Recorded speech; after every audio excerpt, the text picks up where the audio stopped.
श्री स्वामी समर्थ. जय जय स्वामी समर्थ. वास्तुदोष आणि उपाय.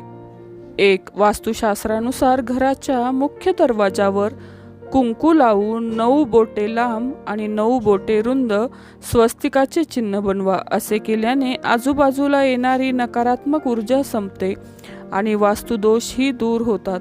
प्रत्येक मंगळवारी हा उपाय केल्याने मंगळ ग्रहाची संबंधित दोषही दूर होतात. 2. असे म्हणतात की ज्या घरात रोज पूजापाठ, भजन आणि कीर्तन होतात त्या घरात लक्ष्मी देवी स्वतः येऊन वास करते. रोज पूजा केल्याने तुमच्या घरातील वास्तुदोष दूर होतात. जर तुम्हाला रोज भजन आणि कीर्तन करायला वेळ मिळत नसेल तर किमान रोज गायत्री मंत्र आणि शांती पाठ करा. 3. घराच्या उत्तर पूर्व कोपऱ्यात कधीही कचरा गोळा होऊ देऊ नका किंवा तेथे कोणतेही जड मशीन ठेवू नका. यामुळे तुमच्या घरात वास्तुदोष निर्माण होतो. तसेच आपल्या वंशाच्या प्रगतीसाठी मुख्य दरवाजासमोर दोन्ही बाजूंनी अशोकाचे झाड लावावे. यामुळे तुमच्या घरातील वास्तुदोष दूर होईल आणि नकारात्मक ऊर्जा घरात कधीही प्रवेश करणार नाही. 4. अनेकदा घरं एकांत ठिकाणी असते. अशा वेळी आपल्याला भीती वाटते. घरात एकटं राहणं असंभव वाटतं. वास्तूच्या जवळ जर स्मशान वगैरे असेल तर अशा वेळी घरात सतत श्री दत्तमाला मंत्राचा जप त्रिकाल व 2 वेळा सकाळ संध्याकाळी मोठ्याने म्हणावा. 5. विष्णू, सूर्य आणि शिव यांच्या मंदिरासमोर कधीही घर बांधू नये. मंगळवार व रविवार हे 2 वार घर बांधण्याचा प्रारंभ करण्याच्या दृष्टिकोनातून पूर्णतः वर्ज्य करावेत. घराच्या मुख्य दरवाजापेक्षा घराच्या आतील दरवाजे हे कधीही उंच अथवा मोठे असू नयेत. 6.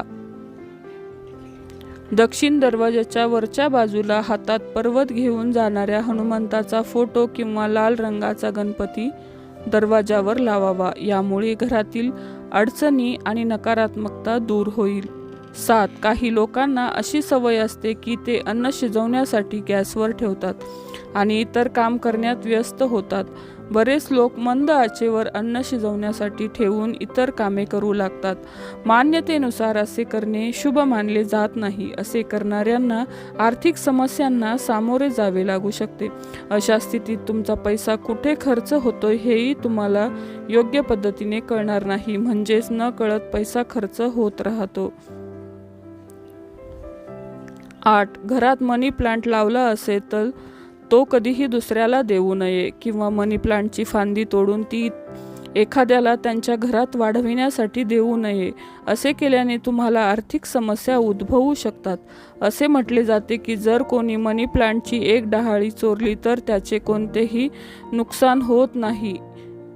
याचा तुम्हाला आणि डहाळी वाहक या दोघांनाही फायदा होतो. 9. वास्तुशास्त्रानुसार घरात जुने कुलूप बंद करून ठेवणे फारच अशुभ मानले जाते. असे म्हटले जाते की जे लॉक वापरात येत नाही किंवा खराब झाले आहे त्यांना त्वरित बाहेर काढले पाहिजे. असं म्हणतात की खराब कुलूप नशीब सुद्धा कायमचे बंदिस्त करते आणि यासोबतच प्रगतीचा मार्ग देखील बंद होतो. 10. ज्योतिषशास्त्रात आणि वास्तुशास्त्रात खराब झालेले बूट आणि तुटलेली चप्पल वापरणे फारच अशुभ असते.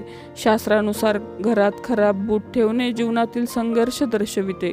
जर तुमच्याकडे कमी चप्पल असतील तरीही जे आहे ते योग्य स्थितीत आणि स्वच्छ ठेवावेत. शनिवारी खराब झालेले शूज घराबाहेर फेकून द्यावेत. यामुळे शनीची अशुभ दशा देखील कमी होते.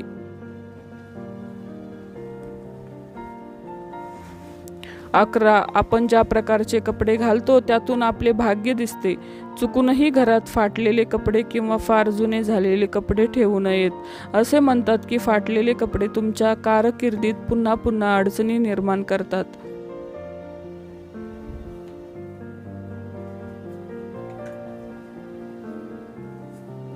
12 गुलाबाचे फूल सुंदर असते, पण तरीही देखील त्यांच्या रोपाचं छायाचित्र घरात लावू नये. गुलाबाला काटे असतात आणि वास्तुशास्त्रानुसार काटे असलेली कोणतीही वस्तू घरात ठेवू नये किंवा लावू नये. यामुळे नकारात्मकतेचा प्रसार होतो. याचा त्रास घरातील सदस्यांवर देखील होतो. श्री स्वामी समर्थ. जय जय स्वामी समर्थ. हा व्हिडिओ तुम्हाला कसा वाटला? व्हिडिओ आवडला असेल तर प्लीज लाईक करा, शेअर करा आणि सदाफुली चॅनलला नक्की सबस्क्राईब करा. धन्यवाद.